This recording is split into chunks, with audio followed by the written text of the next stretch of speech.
Hello, Terry Lynch here, medical doctor, accredited psychotherapist, best-selling mental health author, creator of mental health courses for mental health practitioners, therapists, and for the general public. To coincide with an article of mine that's been published in the July 2025 edition of the British Association of Counselling and Psychotherapy's Journal, Healthcare, Counselling and Psychotherapy, on working with people with a psychiatric diagnosis, I'm in the process of creating a course for mental health practitioners, therapists, with the same title, Working with People with a Psychiatric Diagnosis. In this brief video, I want to give you an example of why this course is important. Dr. Thomas Insel, prominent American psychiatrist, was director of the National Institute of Mental Health, widely recognized as the most powerful and influential mental health institute in the world from 2002 to 2015. This institute is so respected globally that Thomas Insel was an invited speaker at the World Economic Forum in 2015. The title of his talk, 4 Things World Leaders Need to Know About Mental Health. The first one being mental disorders or brain disorders. This is a highly contentious assertion, particularly in view of his admitted failure, as we will now consider. Thomas Insel retired from his directorship in this same year, 2015, and soon afterwards he wrote a blog containing his reflections on his time as director of this institute. In 2017,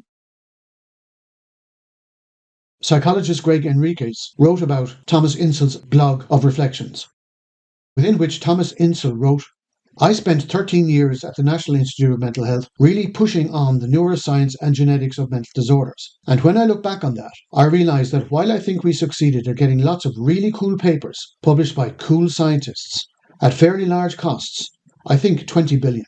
He writes this with an air of sarcasm, cynicism, and regret.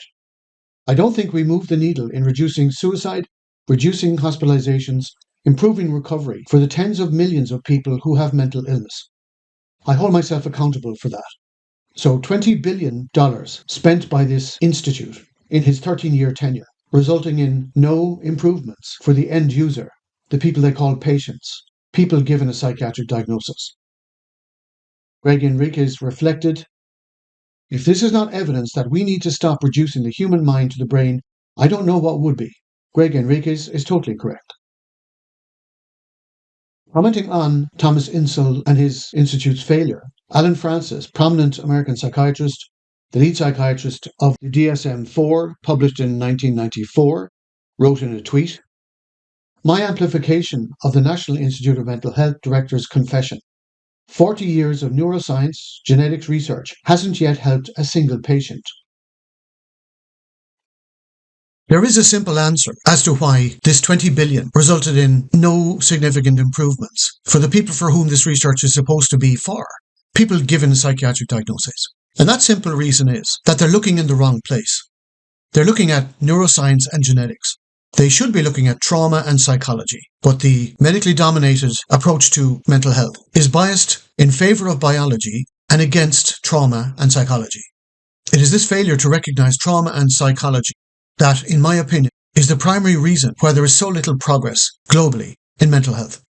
If you would like to be informed about my course and when it becomes available, which I expect to happen later this year in 2025, message me below or contact me and I will ensure that you know about the course when it becomes available. Thanks for watching and have a great day.